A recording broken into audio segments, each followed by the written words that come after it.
चलते हैं, आपको बताते हैं कि ये देखो ट्रैफिक देखो गाइस, पहले कितनी ट्रैफिक है यहाँ पे। ये रोड बन रहा है इसके लिए,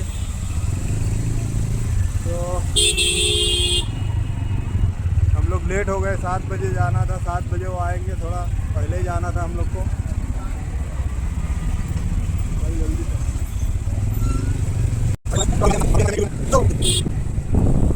गाइस आवाज़ बहुत वो आ रही है। अपने पास माइक नहीं है, माइक है लेकिन इसमें पकड़ नहीं रहे। अब ऐसी साहब से मिलने आ रहे हैं आज हमारे यहाँ गोंडी में। और चलो मिल के कुछ अच्छा सुनाते हैं उनसे, कुछ सुनते हैं और आपको भी बताएंगे। वीडियो आएगा, आप भी देखना और गाइस सपोर्ट करो, फॉलो करो, है ना।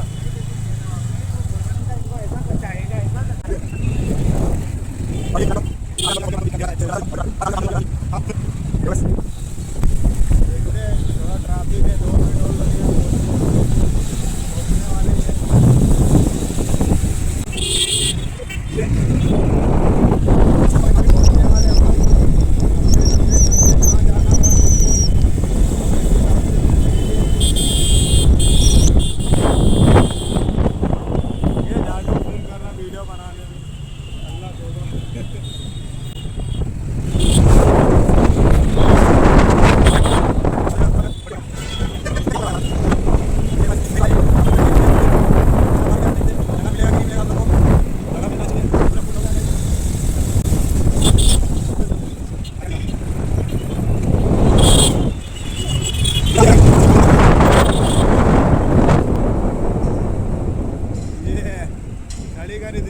पुलिस वाले जो गाइस, लगा जल्दी लगा,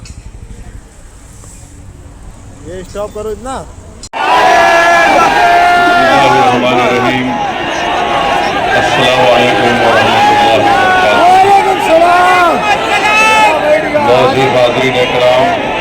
पूरा बनाना बुजुर्गाने कौम और मिल्लत, मेरी इज्जतदार माँ और बहनों, मयूर नौजवान साथियों, तशरीफ फरमा मजलिस इत्तेहादुल मुस्लिमीन के रुकन असम्बली तेलंगाना अहमद मौलाना साहब, तो ऑब्जर्वर, अच्छा हमारे आप लोग हट जाइए, उनका हट जाओ, आ जाओ, हट जाओ।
दोस्तों और बुजुर्गों,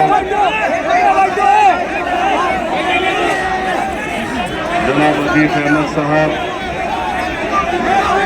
वार्ड नंबर 145 से जनाब मोहतरमा खैरुन्निसा साहिबा और हमारे भाई उर्फ राजू साहब, मैं सबसे पहले आप तमाम का शुक्रिया अदा करता हूँ कि आपने पिछले विधानसभा के चुनाव में मजलिस इत्तेहादुल मुस्लिमीन के उम्मीदवार को 42,000 वोट देकर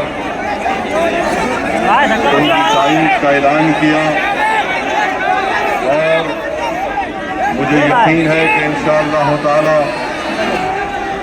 जो इतनी बड़ी तादाद में आपने वोट दिया है वो वो मुस्तक़बिल में हरगिज़ आएगा नहीं जाएगा। और मुझे यकीन है कि आइंदा विधानसभा के चुनाव में यहाँ की आवाम, मानपुर शिवाजी नगर की आवाम मुस्लिमीन के मेले को मुंतखब करके रहेगी। ए भाई ये किसको मत बोलो, छोड़ दो ना, छोड़ दो। अब आप आराम से बैठो।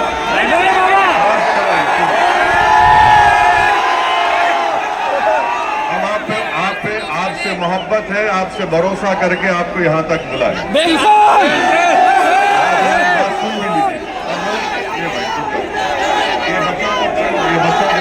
छोटे बच्चों को पढ़ना।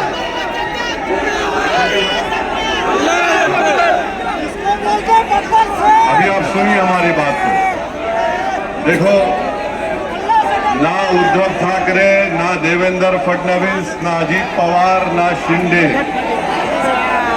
ना किसी कांग्रेस के नेता को इतना करीब आने देते आपको। हमारा आपका दिल का कनेक्शन है।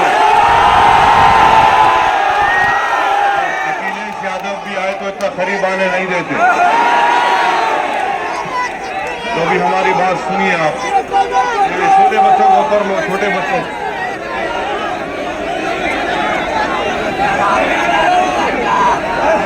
मेरे अजीज दोस्तों और बुजुर्गों, आपने जनाब अतीक साहब की वसीयत अफरोज किताब को सुना और आज हमने एक अवामी मैनिफेस्टो का इजरा अमल में लाया और हमने कहा कि 15 मुद्दों पर बात होगी। 15 जनवरी को शुरुआत होगी इंशाअल्लाह ताला।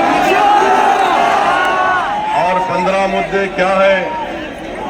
साफ सुथरा गोवंडी, सफाई और साफ पीने का पानी, सड़कें, फुटपाथ को साफ रखना, अवामी सेहत और हेल्थ के मराकज़ को कायम करना, हंगामी और हिफाजती एम्बुलेंस की सर्विस, इमरजेंसी की सर्विस, टीका की लगाने की जिम्मेदारी, छठा सरसब्ज, साफ और आलूदगी से पाक माहौल, 7वां BMC स्कूलों में मियारी तालीम, 8वीं तलबा और नौजवानों के लिए ताउन, 9वां हुनरमंदी के तरक्की और रोजगार के मौके, 10वां मुंशियात से पाक यानी ड्रग्स से पाक गोवंडी, 11 रिहायशी और झुग्गी बस्तियों का तहफ़्फ़ुज़, 12 मालूमात, रहनुमाई और सेहत बेदारी मरकज़, 13 ख़वातीन की हिफाजत,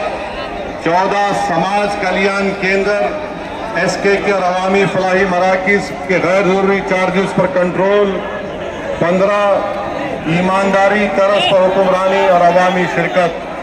क्या आप इसको मंजूर करते हैं? क्या आप मजलिस के इस मैनिफेस्टो को मंजूर करते हैं जिसमें अतीक साहब की क़ियादत में कहा गया कि 15 मुद्दों पर बात होगी? तो क्या 15 जनवरी को शुरुआत होगी? क्या 15 जनवरी को शुरुआत होगी? मेरे अजीज दोस्तों और बुजुर्गों, मैं आपको ये बताने के लिए भी आया हूं कि देवनार में जो डंपिंग ग्राउंड है, क्या उसको खत्म करना चाहिए? नहीं खत्म करना चाहिए। देवनार में जो डंपिंग ग्राउंड है वो खत्म होना चाहिए? नहीं होना चाहिए। जितने लोग खत्म होना चाहते हैं मेरे साथ नारा लगाइए, नारे तकबीर। अब आप जनाब सुनिए, समाजवादी पार्टी के लोगों से आपको पूछना पड़ेगा कि 20 साल में आपने देवनार के डंपिंग ग्राउंड को खत्म क्यों नहीं किया? और इस डंपिंग ग्राउंड की वजह से यहाँ की जनता और आवाम में उनके फेफड़े खराब हो रहे हैं, बच्चों की जिंदगियां मुतासिर हो रही हैं, बुजुर्गों का जीना महाल हो चुका है। क्या आप चाहते हैं कि SMS एनवोकेनास बाय मेडिकल का वेस्ट पोल्यूशन का यहाँ पर डंपिंग खत्म हो? जानवरों को जलाकर, इंसानी जिस्म को जलाकर लाकर यहाँ पर फेंका जा रहा है। इस इलाके में आप देख चुके हैं कि इतने वर्षों से आपने समाजवादी पार्टी को कामयाब किया, उनके कारपोरेटर्स को, अराकीन बल्दिया को कामयाब किया। उन्होंने इस मसले का हल तलाश नहीं किया। मैं आपको बताना चाह रहा हूं, आप मजलिस के कारपोरेटर्स को कामयाब करिए। इंशाअल्लाह ताला ये डंपिंग ग्राउंड बंद होगा। कोई गाड़ी आकर कचरा नहीं फेंकेगी। मजलिस का कारपोरेटर जीतेगा। अगर कचरा लेकर देवनार में आएंगे तो इंशाअल्लाह ताला मुंबई की सड़कों पर कचरा को डालेंगे, फडणवीस के घर के सामने जाकर डालेंगे। ये आपको बताना पड़ेगा। 15 तारीख के दिन अस्पताल नहीं है, अस्पताल है तो डॉक्टर नहीं है। प्राइवेट अस्पतालों में जाकर गरीबों पर बोझ बन जाता है। 15 तारीख के दिन मजलिस के कारपोरेटर्स को कामयाब करिए। इंशाअल्लाह ताला अस्पताल बनेगा।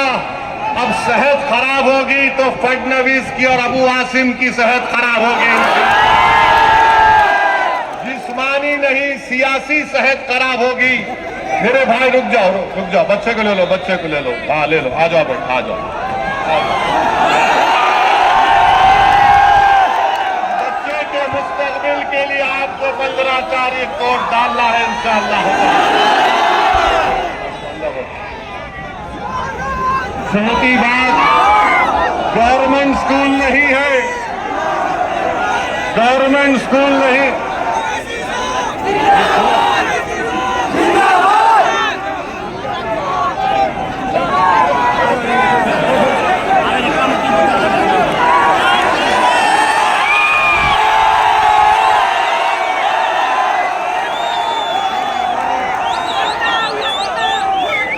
गवर्नमेंट स्कूल नहीं है। और हमारे भाई बता रहे थे कि वार्ड नंबर 135 में बैगनवाड़ी में जाना पड़ता है, शिवाजी नगर जाना पड़ता है बच्चों को। एक भी बीएमसी का स्कूल वार्ड नंबर 135 में नहीं है और महाना 900 रुपये खर्च करना पड़ता है। मैं आपसे वादा कर रहा हूं, आप वार्ड नंबर 135 से मजलिस इत्तेहाद और मुस्लिमीन को उम्मीदवार को कामयाब करिए। इंशाअल्लाह ताला गवर्नमेंट स्कूल खुलाया जाएगा। जो काम समाजवादी पार्टी ने नहीं किया वो काम सही तरीके से सही राह पर ले जाने का काम अतीक की क़यादत में मजलिस इत्तेहाद और मुस्लिमीन करेगी। मेरे भाई, पानी की सप्लाई बराबर नहीं आती है और आप देखते हैं कि गोवंडी, शिवाजी नगर, मानखूर में बारिश होती है तो पानी जमा हो जाता है। मैं आपसे वादा कर रहा हूं कि पानी की सप्लाई भी सही होगी और बारिश में पानी जो जमा हो जाता है उसके निकासी का इंतजाम किया जाएगा। रोड नहीं है, ट्रैफिक की वजह से गोवंडी, बैगनवाड़ी, शिवाजी नगर में ट्रैफिक जाम हो जाता है। जिस तरह इन्होंने आपको तकालीफ दी है, अगर आप 15 तारीख को निकलकर पतंग के निशान पर बटन दबाकर पोलिंग बूथ पर जाकर ट्रैफिक जाम कर देंगे तो इंशाअल्लाह ताला मजलिस यहाँ के मसाइल को हल करेगी। समाजवादी के कारपोरेटर्स को आपने मौका दिया मगर उन्होंने कुछ नहीं किया। और जनाब अबू आसिम ये कहती है कि मजलिस अगर लीडरशिप को बनाने की बात करती है तो समाजवादी पार्टी के यहाँ के मुकामी एमएलए साहब बोलते हैं कि पाकिस्तान चले जाओ। सुनो अबू आसिम साहब, खोलकर सुन लो। जब तक अल्लाह सबुद्दीन अवैसी को जिंदा रखेगा इंशाअल्लाह ताला ना पाकिस्तान जाएंगे ना भारत को कमजोर होने देंगे। और भारत को मजबूत बनाने के लिए भारत की सबसे मजलूम अगर कोई अक़लियत है तो मुसलमान है। किसी से नाइंसाफी की जाती है तो मुसलमान है। किसी के बच्चे स्कूल में नहीं पढ़ते तो मुसलमानों के बच्चे स्कूल में नहीं पढ़ते। किसी को अगर हुकूमत के जुल्म का शिकार होना पड़ता है तो मुसलमान होता है। आप कान खोलकर सुन लो, मुसलमानों की सियासी लीडरशिप बनेगी इंशाअल्लाह ताला। ये संविधान मुझे इस बात की इजाजत देता है। अब अबू आसिम साहब और अखिलेश यादव जानते हैं कि जिस दिन मुस्लिम अक़लियत की सियासी लीडरशिप बनेगी, इनकी दुकान खत्म हो जाएगी। तुम्हारी दुकान बंद करेंगे। जो तुम खून चूसते हो हमारा और आवाम का कोई फायदा नहीं करते। मेरे अजीज दोस्तों और बुजुर्गों, मैं आपको बताना चाह रहा हूं कि गोवंडी से अगर ड्रग्स का खात्मा करना है तो 15 तारीख को पठानकोट देना है। अगर गोवंडी, शिवाजी नगर, मानखुर्द के घरों को बचाना है स्लम रीडेवलपमेंट के नाम पर, तो बटन के निशान पर आपको बटन दबाना पड़ेगा। मेरे अजीज दोस्तों और बुजुर्गों, मजलिस का पैगाम क्या है? सुनो, रुक जाओ, कुछ नहीं होने वाला, कुछ नहीं होने वाला।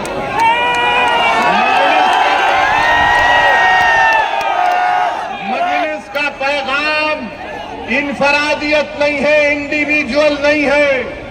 मजलिस ये नहीं कहती कि एक शख्स को देखो, मजलिस कहती है इज्तिमाइयत को देखो।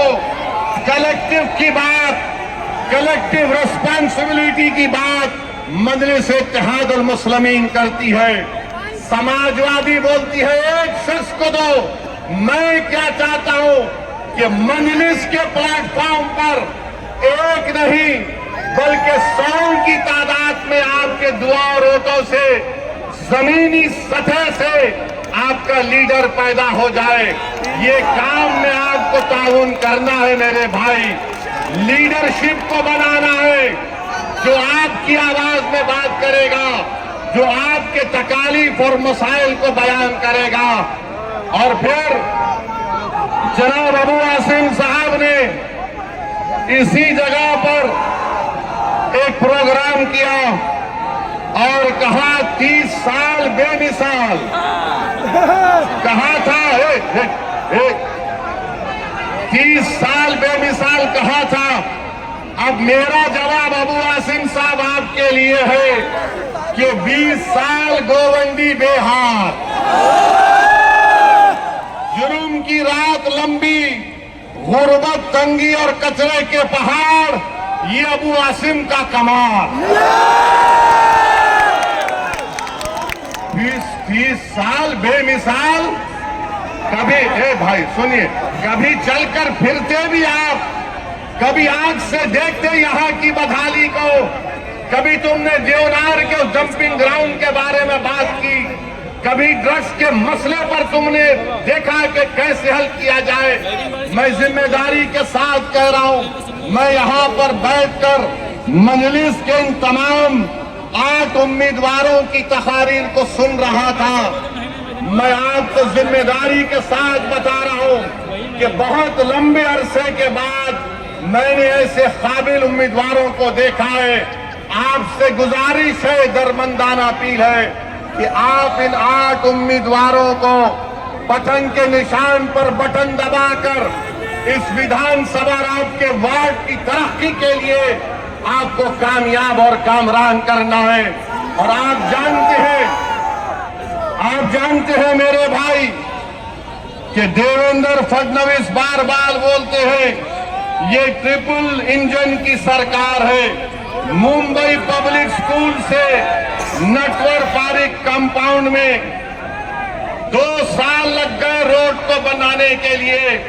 अरे फडणवीस साहब, ये कौन सा तुम्हारा ट्रिपल इंजन की सरकार है? मेरे अजीज दोस्तों और बुजुर्गों, ये बुनियादी मसाइल हैं और इंशाअल्लाह ताला आप मजलिस के उम्मीदवारों को कामयाब करिए। मुझे यकीन है कि इंशाअल्लाह ताला ये उम्मीदवार आपके काम करवाएंगे और हम इनके पीछे रहकर इनको पूरा इनके ऊपर नजर रखेंगे कि वो किस तरीके से काम कर रहे हैं या नहीं कर रहे हैं। और जो लोग ये समझ रहे हैं कि 42,000 को अतीक को हासिल हुए, ये गलती से हासिल हो गए। अबू आसिम साहब, मैं आपको बता रहा हूं, हमसे थोड़ी कोताही हो गई। अगर असदुद्दीन ओवैसी रोडों पर चल जाता है तो तुम हार जाते।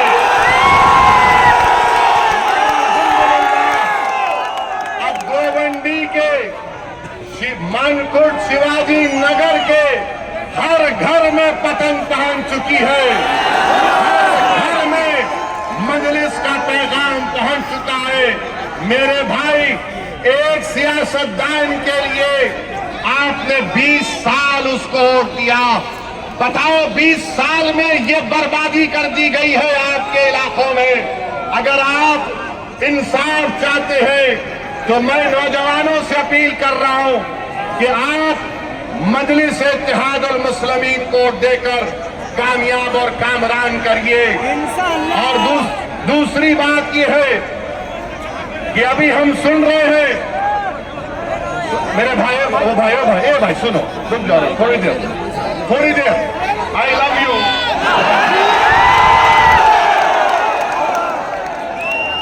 अभी हम सुन रहे हैं कि एक क्रिकेट टीम में एक बांग्लादेशी था, उसको हटा दिया गया।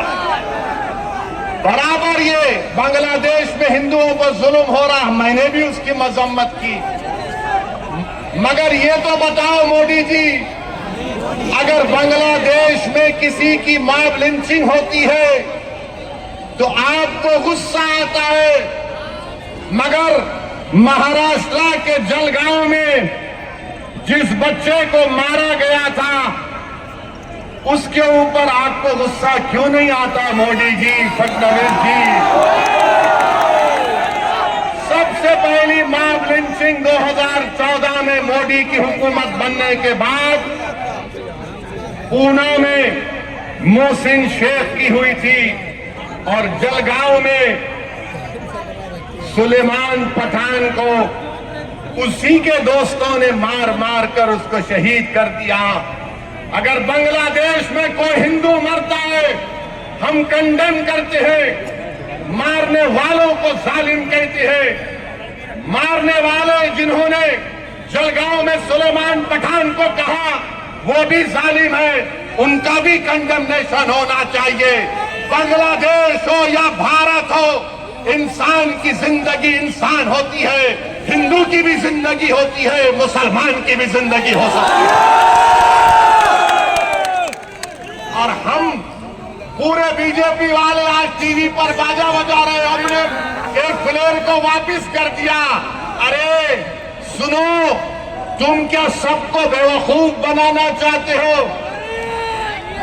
सुनो, एक क्रिकेट प्लेयर को निकाल दिया, पूरे बीजेपी वाले बोल रहे ये हमारे इत्तेहाद की कामयाबी हुई है। अब सुनो भारत की जनता, खासतौर से भारत और महाराष्ट्र के हमारे हिंदू भाई बहनों से कह रहा हूं, तुम एक क्रिकेट प्लेयर के कैंसलेशन पर तुम मिठाई बांट रहे हो तो नरेंद्र मोदी से पूछो।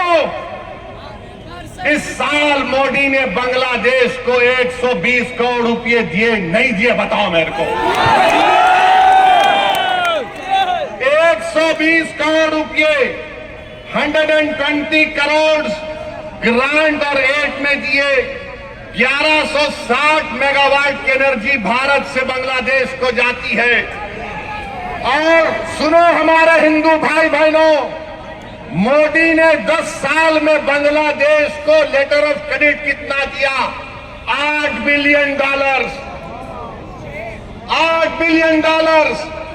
और तुम असदुद्दीन ओवैसी को गाली देते हो।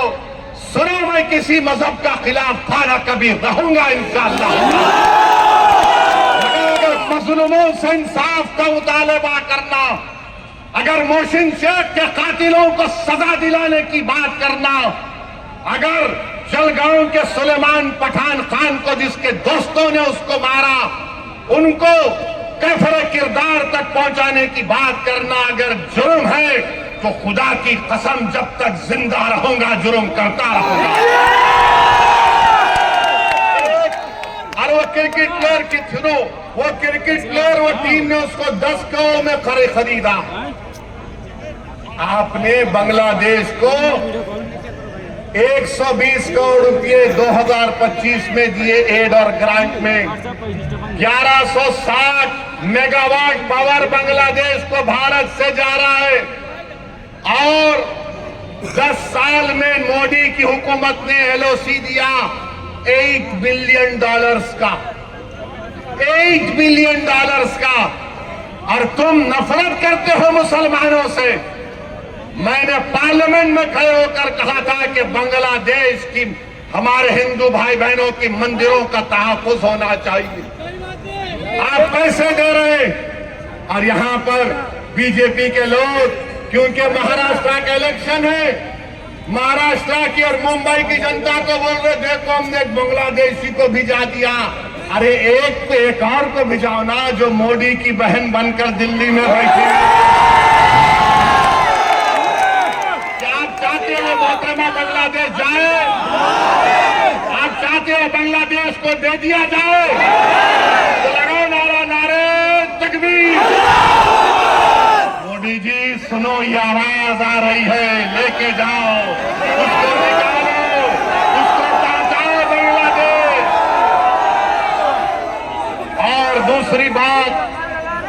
और दूसरी बात अभी खत्म नहीं हुआ मोदी के ऊपर। आज हमने देखा कि वेनेजुएला में ट्रंप ने अपनी फौज को भिजाकर वहां के एक जमहूरी तौर पर मुंतखब शुदा सदर को एक मुल्क से, उसी के मुल्क से उठाकर अमेरिका लेकर चले गए।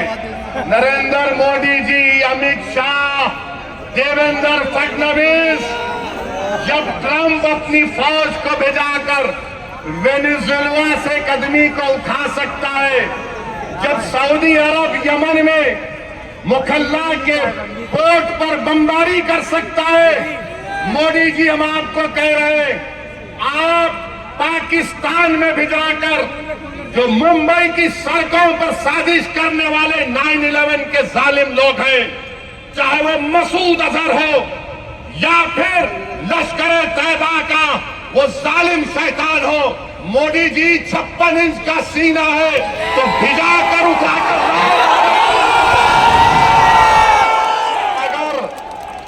अगर ट्रम्प कर सकता है तो क्या आप कम है?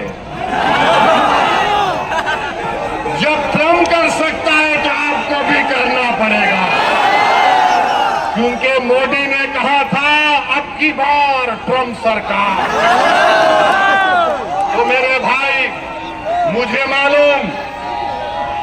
मालूम कि आज के इस भाषण के बाद टीवी चैनल के लोग मसरूफ हो जाएंगे। ओवैसी का एक और भड़काऊ भाषण।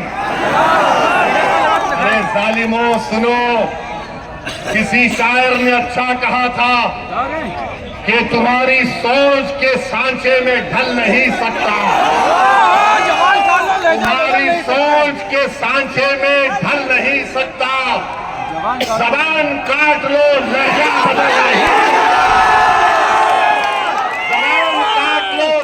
बदल नहीं सकता।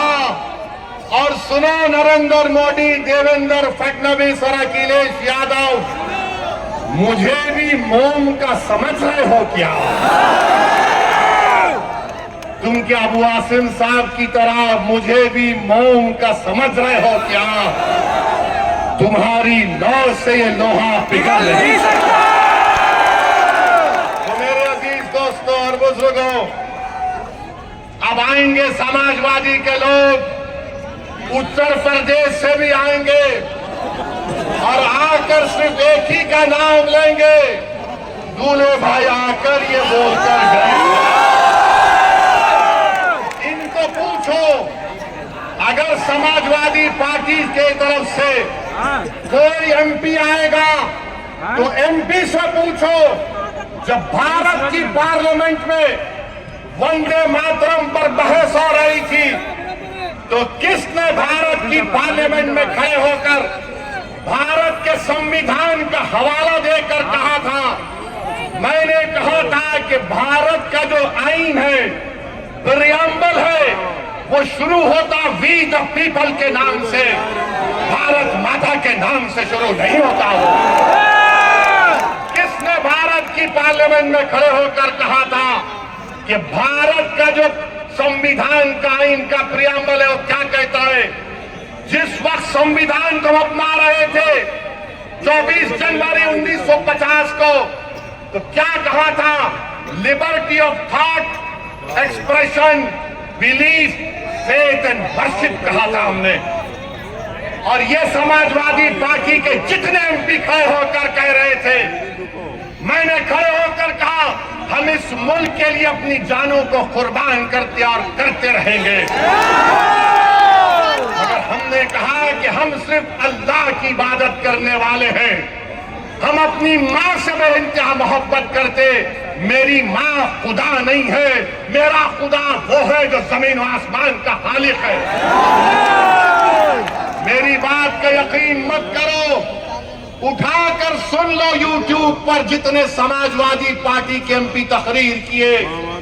मैंने कहा था इय्याका नाबुदु व इय्याका नस्तईन। तुमने क्या कहा था बताओ? भारत का संविधान मुझे इस बात की इजाजत देता है। ये समाजवादी पार्टी ने उत्तर प्रदेश में और महाराष्ट्र में जितना बेड़ा गर्क किया है मुस्लिम अक़लियत का, जितना इसमें बराबर का हाथ कांग्रेस का, शिवसेना का, राष्ट्रवादी कांग्रेस का है, बीजेपी का है, उतना भी हिस्सा समाजवादी पार्टी का भी है। याद रखो आप, ये तमाम नहीं चाहते कि तुम्हारे दिल में जो तकलीफ है तुम्हारी जबान पर आ जाए। ये कभी नहीं चाहते कि तुम्हारे जो ख्वाब है उसको पूरा किया जाए। ये कभी नहीं चाहते कि तुमको साथ लाकर खड़ा किया जाए। ये कभी नहीं चाहते कि तुमको लीडर बनाया जाए। मजलिस का पैगाम ये है कि तुम साथ भी खड़े हो गए, तुम आंख में आंख डालकर जमहूरी तरीके से अपनी लड़ाई को लड़ोगे, तो क्या आप मजलिस को देंगे 15 तारीख को? 15 तारीख को पतंग के निशान पर बटन दबेगा तो लगाइए मेरे साथ नारा, नारे तकबीर, नारे तकबीर। अपने अपने सेल फोन की लाइट खोलकर पूरे जितने लोग हैं जो दीवारों पर खड़े हैं, जहां तक मेरी आवाज जा रही है बता दो मोदी को, फडणवीस को, अखिलेश यादव को कि 15 तारीख के दिन सिर्फ पता